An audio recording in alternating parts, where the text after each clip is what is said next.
India town news की खास पेशकश माई का दरबार में आप सभी का स्वागत है।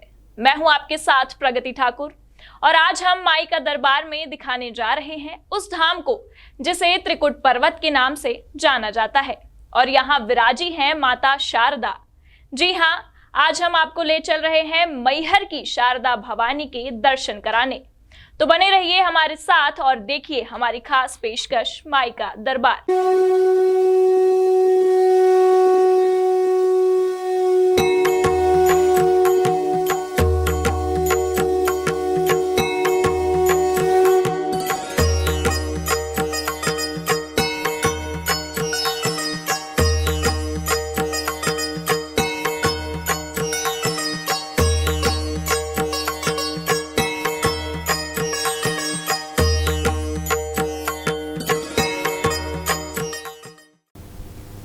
मध्य प्रदेश के सतना जिले के मैहर में त्रिकुट पर्वत पर विराजमान है माता शारदा। मैहर वाली मां शारदा देवी की महिमा बड़ी अलौकिक है। मां शारदा देवी का यह मंदिर पूरे देश में 52 शक्तिपीठों में से एक माना जाता है। वैसे तो वर्ष भर यहाँ भक्तों का तांता लगा रहता है, लेकिन नवरात्रि के 9 दिनों तक आने वाले भक्तों की संख्या लाखों में होती है।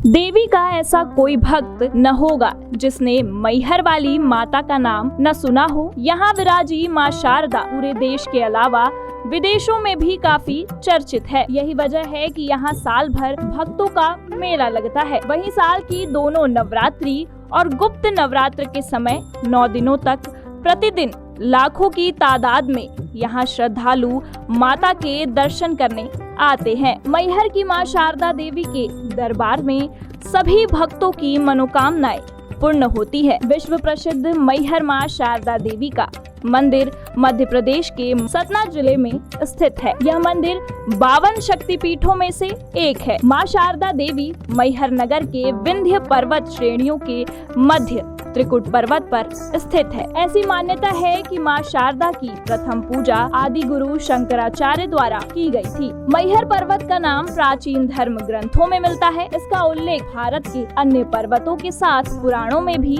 आया है। आदि जगत गुरु शंकराचार्य यहाँ पर पूजा करके गए थे, तब से ये मंदिर जागृत हुआ है। और कलयुग में सिर्फ शारदा माँ है जो आना को अमरता का वरदान दिए है, जिसका प्रमाण आज ही मिलता है। जब पट खोलो तो ऐसा कोई फूल जो कभी देखा ना हो, कभी माँ के वस्त्र गीले, कभी घंटे बजने की आवाज, तो ऐसा प्रतीत होता है कि पहली पूजा आज भी आला करके जाते हैं। तमाम या अधिकतर शक्तिपीठों की ये विशेषता है कि ये दुर्गम स्थानों, ऊंची पहाड़ियों या ऐसे स्थान पर हैं जहां जाना काफी दुश्वार होता है। साथ ही यह भी मान्यता है कि देवी की जब तक मर्जी ना हो कोई भी उनके दर्शन नहीं पा सकता। ऐसा ही दरबार मैहर की शारदा भवानी का है, जहां भक्तों को काफी ऊंचाई को तय करना होता है। सतना जिला मुख्यालय से करीब 40 किलोमीटर दूर मैहर की मां शारदा देवी के दर्शन के लिए आने वाले भक्तों को 1063 सीढ़ियां चढ़कर माता के दर्शन का सौभाग्य मिलता है। करीब 600 फीट की ऊंचाई पर भक्तगण मां के दर्शन करने जाते हैं, जहां त्रिकुट पर्वत की चोटी पर विराजी माता सभी की झोलियां भर देती हैं। साथ ही दुर्गम 1000 से ज्यादा सीढ़ियों को चढ़ने के बाद भक्तों को जो अनुभूति प्राप्त होती है उसका शब्दों में बखान नहीं किया जा सकता। आज यहाँ नवरात्रि के पहले दिन माता रानी के बहुत अच्छे से दर्शन हुए हैं। हम उनके बहुत बड़े भक्त हैं। हम बहुत दूर से आए हैं। हर साल नवरात्रि में एक दिन हम आते हैं। इतनी भीड़ में भी माता रानी ने इतने अच्छे से दर्शन दिया। देखिए, हम लोग राहतगढ़ जिला सागर से प्रतिवर्ष, आज इस बार लगभग 14 वर्ष हो गए हम लोग को पैदल आते हुए। पिछली बार हम लोग 50 यात्री आए थे और इस बार 35 यात्री हम लोग आए हैं। पूरे रास्ते भर गाजे बजाते डीजे के साथ हम लोग आते हैं और माई की विशेष कृपा हम लोगों पर है। निरंतर 14 वर्ष हम लोगों के लिए आते हुए हो चुके हैं।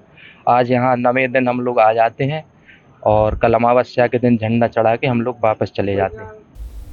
मैहर की शारदा भवानी की उत्पत्ति और इस स्थान का नाम मैहर पड़ने को लेकर जो मान्यताएं हैं, अब आइए डालते हैं उस पर नजर, जिसका उल्लेख प्राचीन ग्रंथों के साथ ही पुराणों में भी मिलता है। और यह कथा है दक्ष प्रजापति और उनकी पुत्री माता सती से जुड़ी हुई। जहां माता पार्वती के पति भगवान शिव को उनके ससुर यानी दक्ष प्रजापति ने यज्ञ में सम्मिलित होने का न्योता नहीं दिया था। मैहर स्थित मां शारदा देवी का भव्य मंदिर है। ऐसा माना जाता है कि राजा दक्ष प्रजापति की पुत्री सती भगवान शिव से विवाह करना चाहती थी, लेकिन उनकी इच्छा राजा दक्ष को मंजूर नहीं थी। फिर भी माता सती ने अपनी जिद पर भगवान शिव से विवाह कर लिया। एक बार राजा दक्ष ने यज्ञ करवाया। उस यज्ञ में ब्रह्मा, विष्णु, इंद्र और अन्य देवी देवताओं को आमंत्रित किया गया, लेकिन यज्ञ में भगवान शंकर को न्योता नहीं दिया गया। यज्ञ स्थल पर सती ने अपने पिता दक्ष से शंकर जी को आमंत्रित न करने का कारण पूछा। इस पर राजा दक्ष ने भगवान शंकर को अपशब्द कहे। अपमान से दुखी होकर माता सती ने यज्ञ अग्निकुंड में अपने प्राणों की आहुति दे दी। भगवान शंकर को जब इस बारे में पता चला तो क्रोध से उनका तीसरा नेत्र खुल गया। ब्रह्मांड की भलाई के लिए भगवान विष्णु ने सती के शरीर को 52 भागों में विभाजित कर दिया। जहाँ भी सती के अंग गिरे वहाँ शक्तिपीठों का निर्माण हुआ। ऐसा माना जाता है कि मैहर में माता सती का हार गिरा था, जिसकी वजह से मैहर का नाम पहले माँ का हार अर्थात माई का हार गिरने से माई हार हो गया, जो बाद में अपभ्रंश होकर मैहर नाम पड़ गया। इसलिए 52 शक्तिपीठों में से एक शक्तिपीठ मैहर माँ शारदा देवी के मंदिर को माना गया है। माँ शारदा के यहाँ जो भी मनोकामना लेके आता है, माँ कृपा करके सारी मनोकामना उसकी पूर्ण करती है। सारे हमारे सारे चमत्कार देखने को मिलते हैं। जिसको दिखता नहीं हो, माँ के दरबार में आया है और माँ की कृपा हुई है, वो देखने लगा। चलते नहीं बनता था, माँ की सीढ़ियाँ दौड़ते हुए आया है। और इस कोरोना काल में माँ ने बहुत लोगों पे कृपा किया। सबने मना कर दिया, लेकिन माँ का सहारा था। आज भी वो हंस रहे, खेल रहे, कूद रहे। मातेश्वरी की कृपा है। ये तो था इस स्थान का नाम मैहर पड़ने का।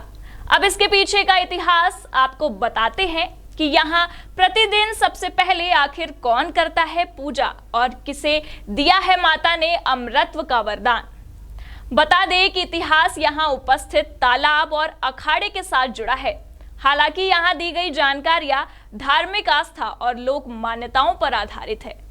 इसका कोई भी वैज्ञानिक प्रमाण नहीं है। इसे सामान्य जनरुचि को ध्यान में रखकर इंडिया टाउन न्यूज में प्रस्तुत किया गया है। ऐतिहासिक तथ्यों के आधार पर आल्हा खंड के नायक आल्हा और उदल दो सगे भाई मां शारदा के अनन्य उपासक थे। आल्हा उदल ने ही सबसे पहले जंगल के बीच मां शारदा देवी के इस मंदिर की खोज की थी। इसके बाद आल्हा ने इस मंदिर में 12 साल तक तपस्या कर देवी को प्रसन्न किया था। कहते हैं कि आल्हा के द्वारा माता को अपनी जिह्वा भेंट की गई थी, जिसे माता ने तुरंत न केवल लौटा दिया बल्कि जस के तस आल्हा की जिह्वा को ठीक भी कर दिया। इसके साथ ही माता ने उनसे प्रसन्न होकर अमर होने का आशीर्वाद दिया था। माँ की नगरी में आल्हा देव की ख्याति में आल्हा देव के मंदिर परिक्षेत्र में आल्हा उद्यान बना हुआ है, जहाँ विभिन्न प्रकार के औषधियों के वृक्ष लगाए गए हैं। वहीं पर आल्हा का अखाड़ा भी बना हुआ है, जहाँ आल्हा और उदल व्यायाम किया करते थे, जहाँ आज भी भक्तों को उनकी अनुभूति होती है। आल्हा माता के परम भक्त माने जाते हैं। कहते हैं कि आल्हा देव के दर्शन के बिना माँ शारदा के दर्शन अधूरे हैं। माई की कृपा है, छाले भी पड़ जाते हैं, जो भी कष्ट होता है सब सहते हुए आते हैं। माई के जय जयकार करते हुए हम लोग आते हैं। माई की कृपा से सब पूरे रास्ते सुगम होते जाते हैं। देखिए, मनोकामना तो पूरी वो सब देने वाली माँ है, जगजननी है। उनके बता रहे थे सरपंच नहीं, वो तो मैंने पिछली बार माँ से मन्नत मांगी थी और उनने हमारी मन्नत पूरी की। पिछली बार हम लोग पूरे रास्ते से सरे भरते हुए ऊपर आए थे। माँ ने बड़ी कृपा की और हम लोग आज उनकी कृपा से हम यहाँ खड़े हैं और आगे भी उनका आशीर्वाद रहेगा। और यहाँ नवरात्रि के अलावा प्रतिदिन हजारों की तादाद में दर्शनार्थी दर्शन करने आते हैं। माँ शारदा देवी ने आल्हा की भक्ति से प्रसन्न होकर उन्हें अमरता का वरदान दिया था। आज भी आल्हा के द्वारा माँ की प्रथम पूजा करने के अलग अलग प्रमाण माँ के मंदिर में देखने को मिलते हैं, लेकिन आल्हा किसी को दिखाई नहीं देते हैं। माँ शारदा देवी परिक्षेत्र में आल्हा देव का मंदिर बना हुआ है, जहाँ आल्हा का अखाड़ा, उद्यान, आल्हा तालाब मौजूद है, जो आल्हा की भक्ति के साथ ही इतिहास से इन कहानियों को जोड़ते नजर आते हैं। आल्हा की नगरी कहे या फिर मैहर को शारदा भवानी का दरबार, यहाँ लोग अपनी मुरादों को पूरी करने हजारों नहीं लाखों की संख्या में आते हैं। यही कारण है कि हर मौसम यहाँ भक्तों को देखा जा सकता है। हमारी भी गुजारिश है कि आप भी एक बार इस पवित्र और सिद्ध शक्तिपीठ के दर्शन के लिए अवश्य जाए। अब आज की इस खास पेशकश माई का दरबार में बस इतना ही। आप बने रहिए इंडिया टाउन न्यूज के साथ, जहां 24 घंटे लाइव समाचारों का बुलेटिन आपको करा रहा है पल पल की खबरों से रूबरू। नमस्कार।